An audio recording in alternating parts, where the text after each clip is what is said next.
Hello sa inyo. Magandang araw. Bago tayo magsimula, let me introduce myself. I am Harvey Brian S. Rosero. I'm the one who will handle your subject, the fundamentals of programming, or the PL 101. So since nagkaroon tayo ng pandemic, ito na yung maging setup natin ng online classes. So your schedule will be a Saturday 8 to 11 a.m. Okay, so I hope okay sa inyo ang setup na ito. Okay, so wag na natin patagalin, no? At masyadong broad ang topic natin. So let's start. Okay, so to give you an idea about the subject, this is the course descriptions, so the course title is The Fundamentals of Programming. Course code is PL 101 and number of units is 3 units. And the course description: this course discusses the concepts of program and logic formulation, which includes algorithms, pseudocode, and flowchart. It also increases formulation of the algorithmic language to include firm delimiters and control structures such as sequential, conditional, and repetition. It introduces the notion of algorithm and the first constructs of the algorithmic language. Some simple applications are described. Constants, variables, and precedents of operators are also discussed using Python programming language. Okay, so let me clarify about this statement, the Python programming language. So instead na Python ang gagamitin natin, it should be C++ programming language. So bakit C++? Kasi ito yung pinakamadaling matutunan na programming language. Since ang Python is pwede mo rin naman siyang pag-aralan, pero kailangan mo muna magkaroon ng basic knowledge about programming. So I recommend na C++ muna yung gamitin natin. Okay, so the learning outcomes: define the basic ICT terminologies, fundamental ICT concepts, the scope and influence of computer in society, components of the computer concepts, discuss the principles of structured programming, set the computer as a data processing tool, use logic design tools and techniques in program design using Python programming. So the number of hours is 3 hours every week for 18 weeks or 54 hours in a semester. Okay, next. So our topic is Introduction to Programming Language. Next. Okay, so how do you solve the problem? Okay, so I want you to pause this video and think about this question. Kung paano nyo ba isosolve yung problem, in what way. Okay? So think about this question, which is of course related din sa ating topic. Okay, next.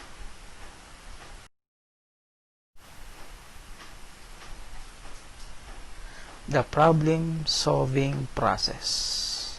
So this is the process on how we solve the problem.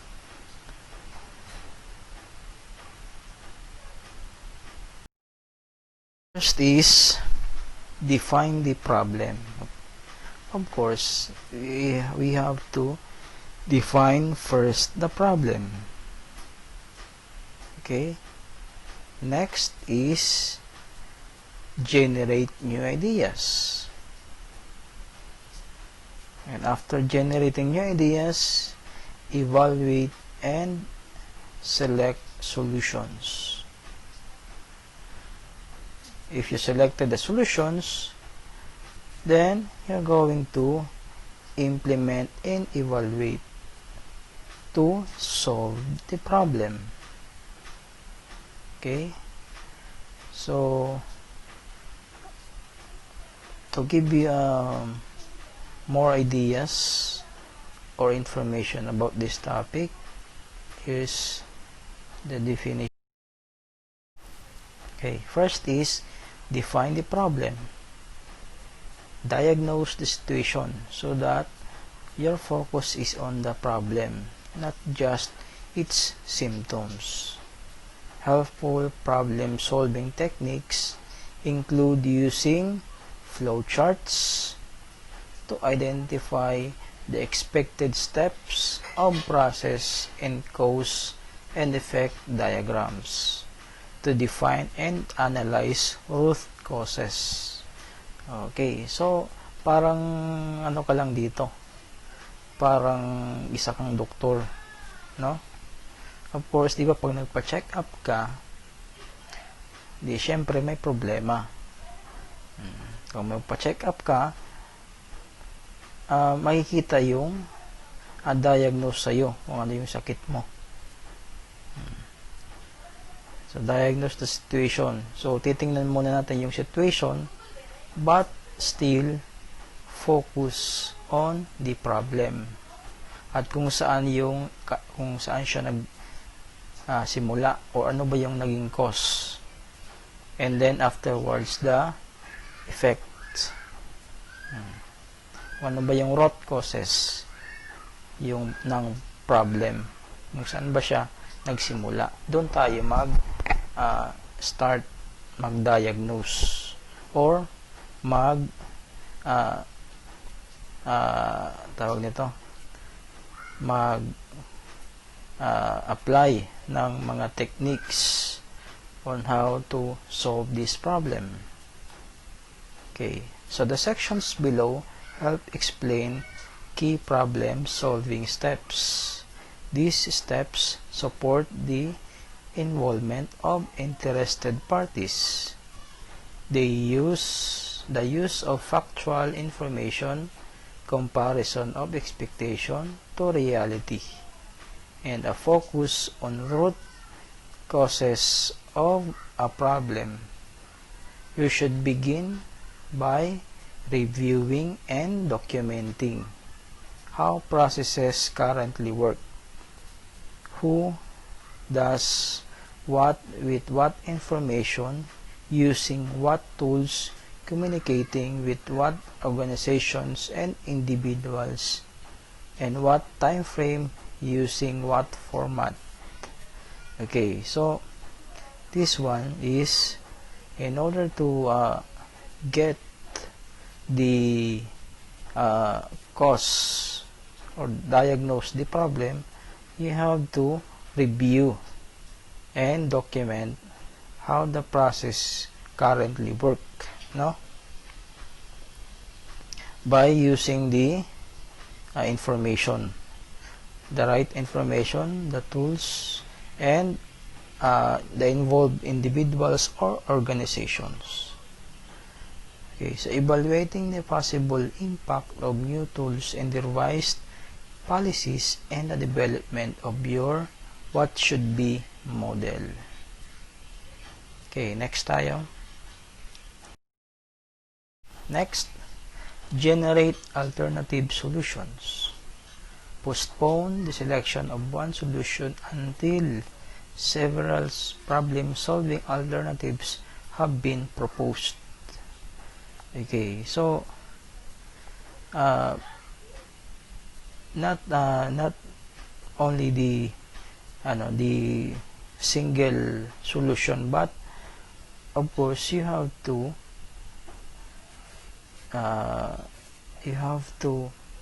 search or find another alternative in order to solve the problem.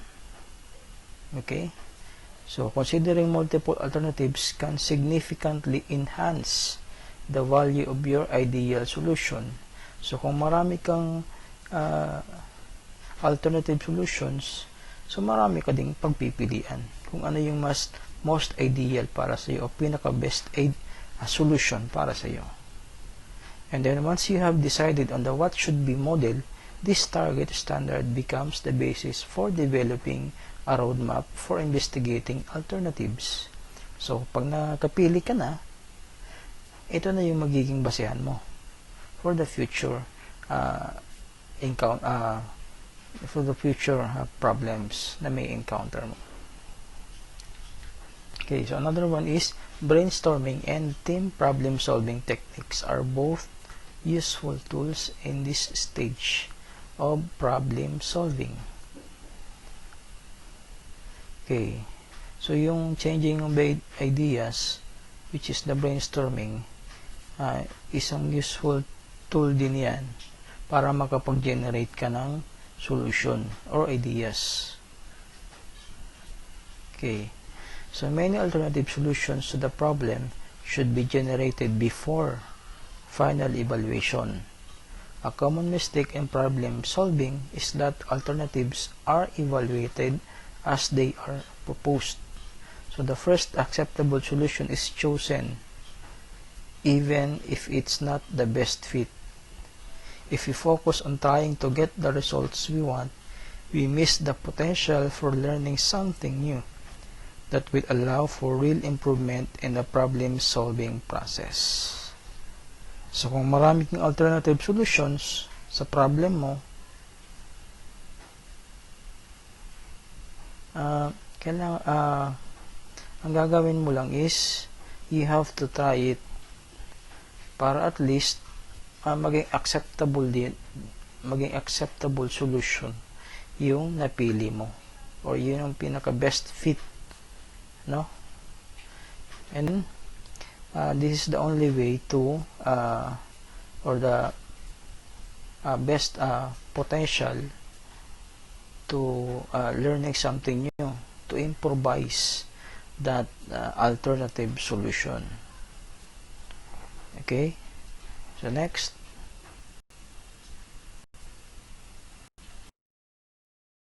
evaluate and select an alternative. Skilled problem solvers use a series of consideration when selecting the best alternative. They consider the extent to which a particular alternative will solve the problem without causing another unanticipated problems. All the individuals involved will accept the alternative. Implementation of the alternative is likely the alternative fits within the organizational constraints. Okay, so you have to evaluate first the problem, no? If it is causing other unanticipated problems, may may magagawa ka pa. So sabi ko kanina, you have to try it before you use it. Okay, next. Implement and follow up the solution. So leaders may be called upon to direct others to implement the solution, sell the solution,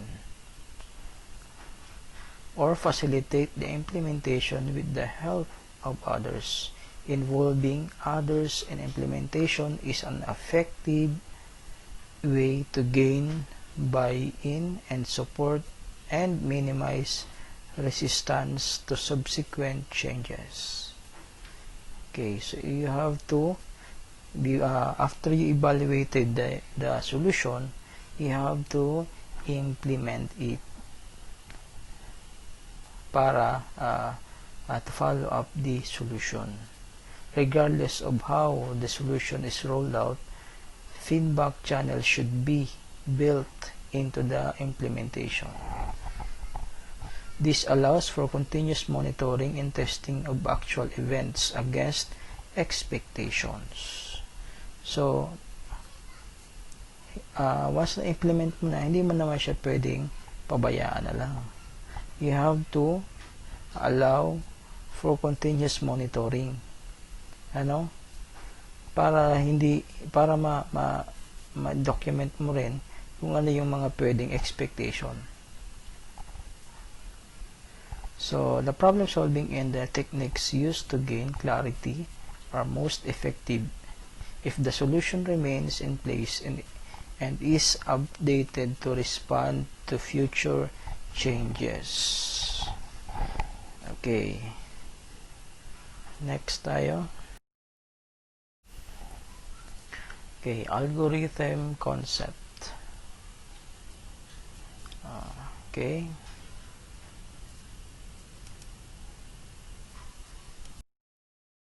Okay.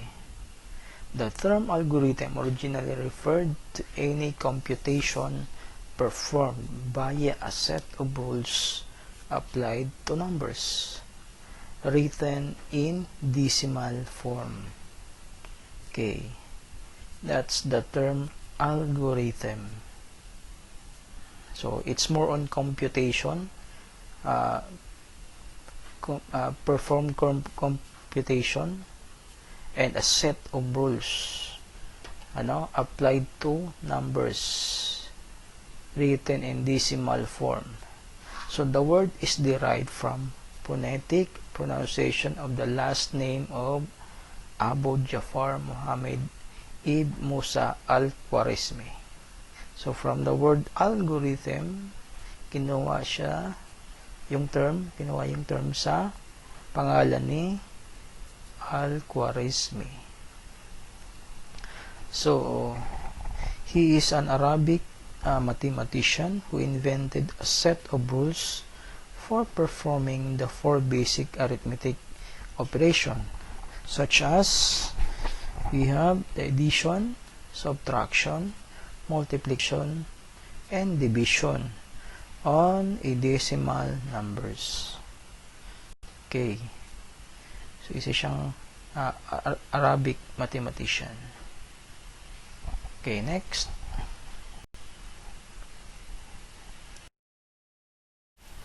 The concept of algorithms.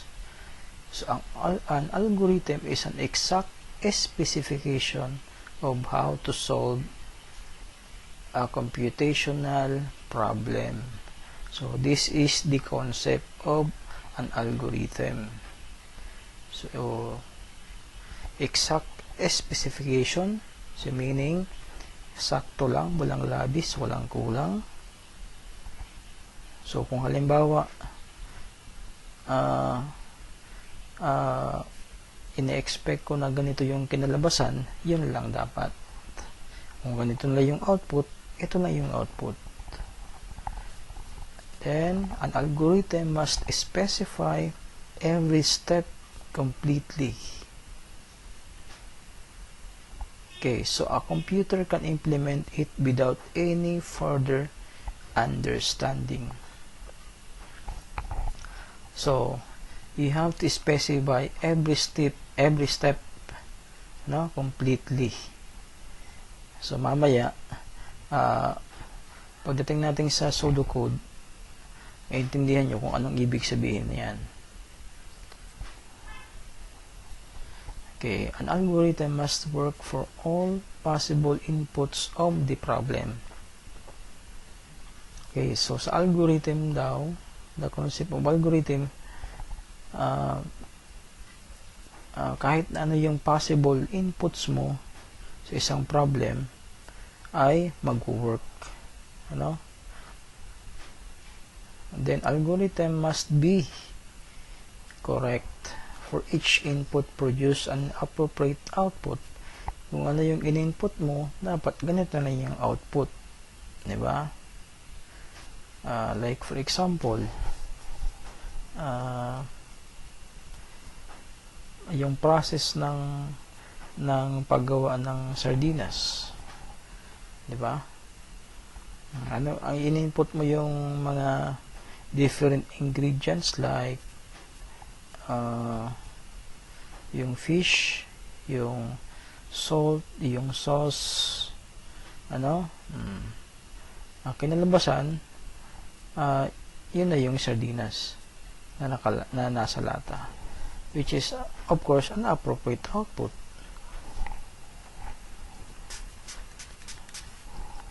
Okay, next is efficient. Run as quickly as possible and use as little memory as possible. Okay, when you are going to create a program, all you have to do is make it sure na mabilis siya and it consume a little memory. No? O hindi kinakain yung memory ng computer mo. And then there can be many different algorithms for each computational problem. Okay, next tayo. Okay, so this is an example of algorithms. An example of an algorithm people use would be a recipe to make a cake. Ano? Di ba pag gagawa kayo ng cake, may sinusundan kayo na recipe or kahit yung mga simpleng luto sa bahay. Dito sa example natin, we have the 4 extra large eggs beaten, 1 1/2 cup stock, 1/2 teaspoon salt, 1 scallion minced, 1 cup small shrimp or lobster flakes, and then 1 tablespoon soy sauce, 1 tablespoon oil. Okay, that's the algorithm. And then ito yung magiging process mo kung paano mo siya gagawin. So mix all the ingredients except the oil in a deep bowl. Put 1 water in wide spot. Then place deep bowl of butter inside. Cover pot tightly and steam 15 minutes. Heat oil very hot and pour over custard. And then steam 5 more minutes and serves 4 people. So this breaks down the making the Chinese egg custard into smaller steps. To make the product, one still needs to know how to execute each of the steps in the procedure and understanding all of the terms. So make it sure na may idea ka na kahit konti sa pagluluto para masundan mo yung procedure or yung sa example natin, algorithm. Okay, so next, another example. Okay, develop a program that tests if a number is even or odd. So, ano ba yung mga even or odd? Ang odd is yung may sobra. Ano? Or isa lang. Walang kapares. Or walang katulad. Okay. So, ang odd is 1, 3, 5, 7, 9, and so on. And yung even naman is from the word even, kumbaga patas lang or may katulad siya. Okay. So, even is ito yung 2, 4, 8, 10, and so on. And then, the algorithm or the process should be divide the number by 2. Okay. If the remainder is 0, then the number is even. Pag yung number daw is dinivide mo sa dalawa, then the remainder is 0. Ano? Pag ang number daw is dinivide mo sa 0 at kung kapag ang number daw ay dinivide mo sa dalawa at pag ang remainder is 0, the number is even. Pero pag ang number ay pero pag ang remainder naman is non-zero, ano? The number is odd. Or the remainder is 1, the number is odd. Okay, so this next example is step by steps ulit. So, read ABC. If A is greater than B is true. So, meaning, mas mataas yung A. Kasi nga, true. Based on this statement. Then, check whether A is greater than C. Ano? I-check mo pa siya kung ang A daw ay greater than C. Pag totoo, if yes, then A is greatest. Otherwise, C is greatest. Pag kinonfirm mo na siya, pag ang A daw ay mas mataas sa C, kung totoo nga, ano? Then, A is greatest. Pero pag hindi, C is greatest. So, meaning, mas mataas yung C. Okay. Next, step 3. If A is greater than B, is false. Pag daw ang A is greater than B, ay hindi totoo, then, i-check mo si B kung mas mataas kaysa kay C. Kung totoo, ang B is greatest. Pero kung hindi, ang C ang greatest. Yun lang. Dali naman siyang intindihin. As long as alam mo yung iniintindi mo yung every statement dito. Okay? Next. Okay, these are the typical programming tasks can be divided into two phases. The first one is the problem solving phase. So, produce an ordered sequence of steps that describe solution of problem. So, dito na pumasok yung ating algorithm. Yung problem solving phase. Diyan na papasok.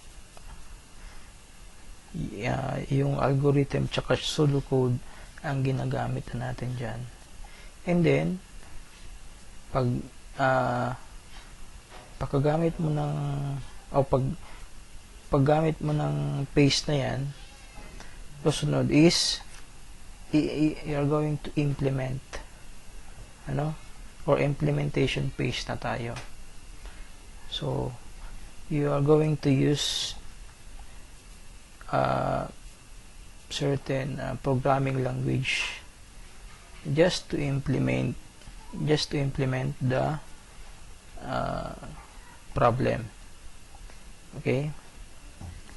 So next is steps in problem solving.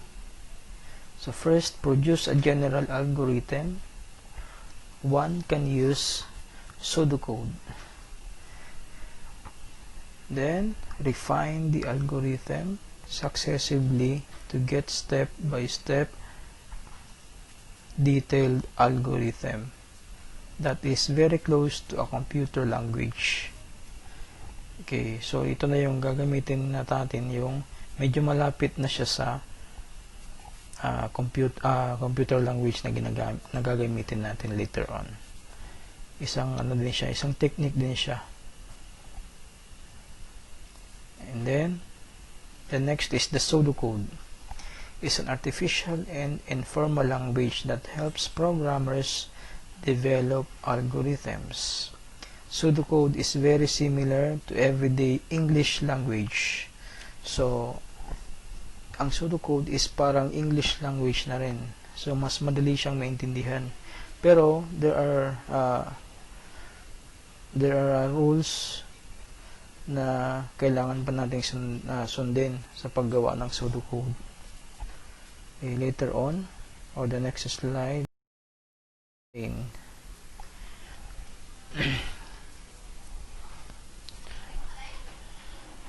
Okay, pseudocode. Pseudocode is an English-like statements that follow a loosely defined syntax and are used to convey the design of an algorithm. So pseudocode is easier to read and write and allows the programmer to concentrate on the logic of the problem. Pseudocode is really structured English. This is the use of natural language constructs modeled to look like statements available in many programming language. Pseudocode uses the control structures available in structured programming, such as sequencing, selection, and iteration. So, para mas maintindihan nyo lalo itong pseudocode na tinatawag, although isang simpleng lang naman siya, step by step and structured English, madali na lang siyang maiintindihan. Okay, next tayo. These are the guidelines for writing a pseudocode. Pseudocode is somewhere between strict programming code and narrative. That means that while there are rules about how to depict certain operations, the rules are not as strict and inflexible. Always bear the following in mind. However, you should give your pseudocode a name, a brief description to indicate what it does. Okay, so before ka mag-start ng pseudocode, of course, you have to create a name and a brief description para ma-indicate mo kung ano ba yung ibig sabihin ng pseudocode mo. Next is you should list all the variables used in what data type they are. Okay, so yung variables na tinatawag is i-explain ko din iyan sa inyo in a later topics. Pag nagkaroon na tayo ng mga samples later on, anong bang ibig sabihin ng variables. If you are familiar, familiar kayo sa sa mathematics, alam nyo na yan kung ano. And then you must always have start and stop. Itong tinatawag na start and stop ay na-apply din ito sa tinatawag natin na flowchart. And then use indentation to help depict the logic. So, kung gagawa man kayo ng pseudocode, always use the indentation, to make more readable and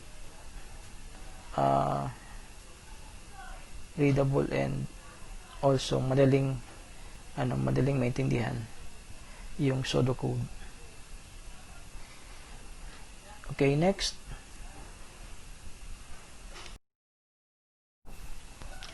Writing a pseudocode. Basic computer operations. There are 6 basic computer operations. First is computer can receive information. Okay, when a computer required to receive information or input from particular source, whether it's a terminal, a disk, or any other device, the verbs read and get are used in pseudocode. Okay, itong mga naka-highlight na to, na read and get, gagamitin natin yan sa pag-create ng pseudocode. So, ito yung mga ibig sabihin yan. Read is you're going to input from a record. The get is input from keyboard. Okay. Example natin is read is student name. Get system data. Read number 1, number 2. Okay. Next. Writing. Usually an output is prompt. Prompt. Instruction is required before an input get instruction. Okay. So before ka kukuha ng or gumamit ng get, you're going to use first the prompt. So prompt for student underscore mark. Get student underscore mark. Okay. Next is computer can output information. When a computer is required to supply information or input to a device, the verbs print, write, put, output, or display are used in pseudocode. So the word print is send output to a printer. So yan ang mga gagamitin natin na mga keywords pag gagawa tayo ng pseudocode. Next. Write, send output to file. And then put, output, display can send to screen. So kahit na alin dyan ang gamitin mo sa tatlo, isa lang ang ibig sabihin yan.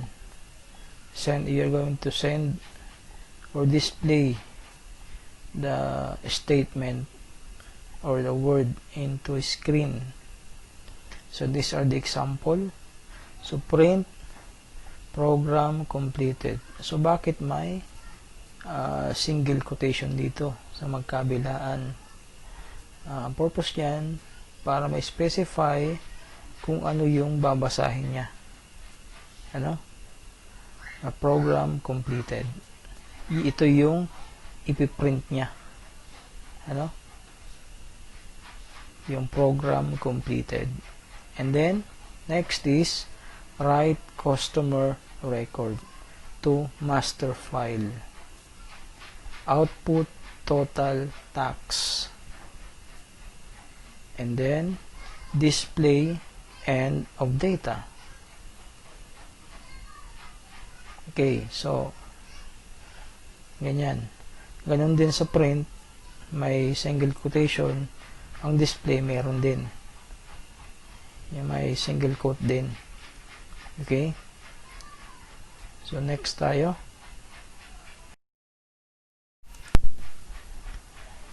Okay. Next, number 3. Computer can perform arithmetic. So, most programs require the computer to perform some sort of mathematical calculation or formula. And for this, a programmer may use either actual mathematical symbols or the words for those symbols. Okay. To be consistent with high-level programming languages, the following symbols can be written in pseudocode. So these are the symbols. May kita nyo, may plus, may asterisk, may minus, may ano ba to? Slash, and then may parenthesis. So may kanya-kanya silang trabaho. But with one purpose or one goal for mathematical calculation.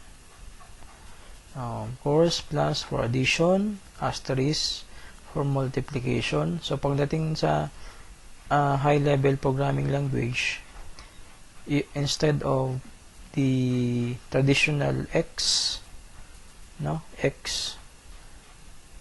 way back elementary, diba sa multiplication X ang ginagamit, dito sa computer is asterisk ang ginagamit. Okay, next is the minus for subtraction, the slash for division. So instead na yung may guhit ay may tuldok sa taas at sa baba, may guhit sa gitna na division, or yung parang square root, yun ang ginagamit before. So traditional. So dito slash na for division. And then the parenthesis. Purpose of this parenthesis is for set of operation. Okay, next tayo. Continuation. When writing mathematical calculation for the computer, standard mathematical order of operations applies to pseudocode in most computer languages. So, ina-apply pa rin dito ang order of operations. So, I hope may idea kayo about order of operations. Kasi tinuro na rin ito sa high school. Yung order of operation. And then, number 4, computer can assign a value to a variable or memory location. So, kanina sabi ko, yung variable is, i-discuss din natin yan.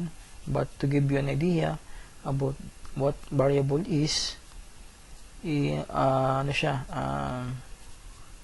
variable is a storage, or a container, or lalagyan, pero empty siya, variable, o yung tinatawag na memory location. Yan ang tinatawag na variable. Okay, there are 3 cases where you may write pseudocode to assign a value to a variable or memory location. So there are 3 cases, Okay, next tayo. Okay, to give data an initial value in pseudocode, the verbs initialize or set are used. Sa example natin, ito yung magiging kalabasan niya. Initialize, or set, So, ang variable dito is itong total price. Kung nahalata nyo, sa variable is wala siyang space. So, continuation pa rin siya. Ang space niya is underscore na. Yan ang example ng variable. So, pwede rin siyang a single letter like A or V or C.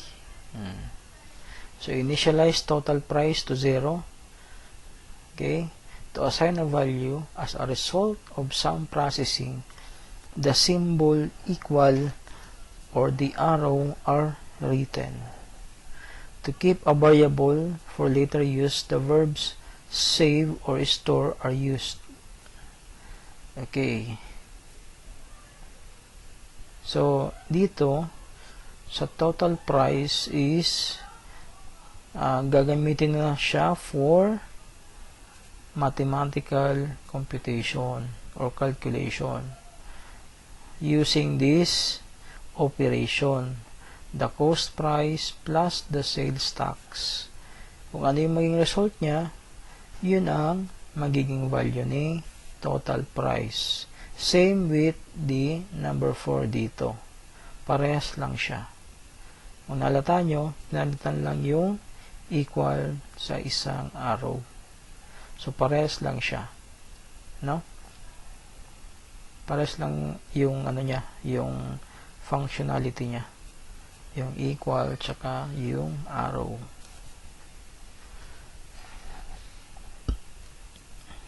Okay. Dito siya initialize tsaka set. Ang ano lang dito, ang purpose lang nito is to initialize a value. Ano? Ang makikita mo dito, initialize tapos set. So, parehas lang din siya. No? So, ano ang naging value niya? So, 0. Kasi dito, 0 yung nakalagay. Okay? Okay, ito, this one, save and store are used. So, ang ginamit dito is store customer num in last customer num. Okay. So, ang ginawa niya is nilagay lang yung value ng ng customer. Ano? Kaya nga tinawag na store. So, meaning, in-stock na lang. Or sinave dun sa variable na yun. Yung save na verb or store. Okay, next. Number 5. Computer can compare two variable and select one of two alternative actions. Okay, an important computer operation available to the programmer is the ability to compare two variables, and then, as a result of the comparison, select one of two alternative actions. Okay. So, kanina nga, sabi ko, may mga sa ating solving problem, kailangan mo rin ng alternative solutions. Dito, kailangan din natin ng mag-compare ng dalawang variables for a possible solution. So, compare mo siya and then select one of the two alternative actions. So, papasok na dito yung tinatawag natin na selection. Ano? Sa pseudocode. So, to represent this kind of operation in pseudocode, special keywords are used if and else. So, yan ang ginagamit. So, pag-aaralan din natin yan later on. Ano? Next is computer can repeat a group of actions. When there is a sequence of processing steps that need to be repeated, a special keyword while is used in pseudocode. The condition for the repetition of a group of actions is established in the while clause, and the action to be repeated are listed beneath it. Okay. So this kind of keyword or operation, ano, this is a sequence of processing, no? Ano siya? It's a kind of repetition structure. Ano, pero may ano siya, may condition din siya. Once na ma-meet mo yung condition, ano, possible na pwede na siya mag-exit dito sa tinatawag na while using the pseudocode. Pero applicable din yan sa sa programming, computer programming. So focus lang muna tayo sa pseudocode. Okay,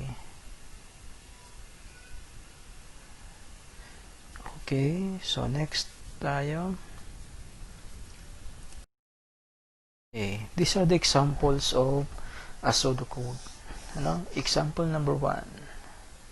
So, write an algorithm to determine the student's final grade and indicate whether it is passing or failing. So, the final grade is calculated as the average of 4 marks. So, pag ganitong problem na, halimbawa nagbigay na ako ng problem sa inyo, try to analyze word by word, just to get the idea kung paano kayo magsisimula pag-create ng solution. Okay, next tayo. Okay, this is the possible pseudocode. Okay, if you're going to analyze the problem, sabi dito, to determine the student's final grade. So, ang pinaka-goal mo dito is to determine the student's final grade. Kung passing ba siya or failing. Okay? So, before you do that, of course, you are going to compute a grade. Pero ilang grade, ilang daw, how many marks, ang gagamitin natin. So you're going to use 4 marks. Input a set of 4 marks. So meaning, for example, meron kang English, Math, Science, and Filipino. Meron ka ng 4 marks or 4 subjects para ma-compute natin yung or calculate the grade. So you're going to get the average first. So nag-input ka na ng set of 4 marks. Let's say for example, lahat 90, lahat 90. Assuming nag-input ka na ng 4 grades, lahat 90. So ngayon, calculate their average by summing and dividing by 4. So pagkuha ng average, all you have to do is get the total of 4 marks and then divide it into 4. Ito na yung magiging average. Ito na yung magiging average. That's why kanina nadaanan natin yung sinabi ko kanina na condition. So dito na yan papasok. May condition na siya. Based dun sa kinompute mo na average, sabi ko nga for example 90 lahat. Of course, ang magiging average mo is 90 din. Okay? So, if the average is below 50, pag mababa daw sa 50, i-print mo daw ito na fail. O, tatanungin nyo ngayon, si 90 ba mas mababa sa kay 50? Of course, hindi. Diba? Kasi 90 is greater than 50. So, dito siya papasok sa pass. Ano? Dito siya papasok sa pass. Kaya ang condition natin is, if average is below 50, i-print mo tong fail. Pero pag hindi, or else, i-print mo yung pass. So, ganun yung condition. Pero pag mababa siya sa 50, anong ipiprint niya? Of course, fail. Kasi dito pa lang, sa first statement, ano na siya, pasok na siya. Valid na yung condition. Okay? So, I hope may nagkuha kayong ideya. Ano? Magkakaroon din tayo ng series of problem solving para at least masanay kayo mag-solve o mag-create ng ganitong klase ng problem solving. Okay, next sa ating dito na lang muna tayo sa ating video. Masusunod pa naman ito. So, kung ano yung maging next topic natin. So, just click the subscribe button and hit the notification bell para update kayo sa mga tutorials. Okay, thank you and God bless.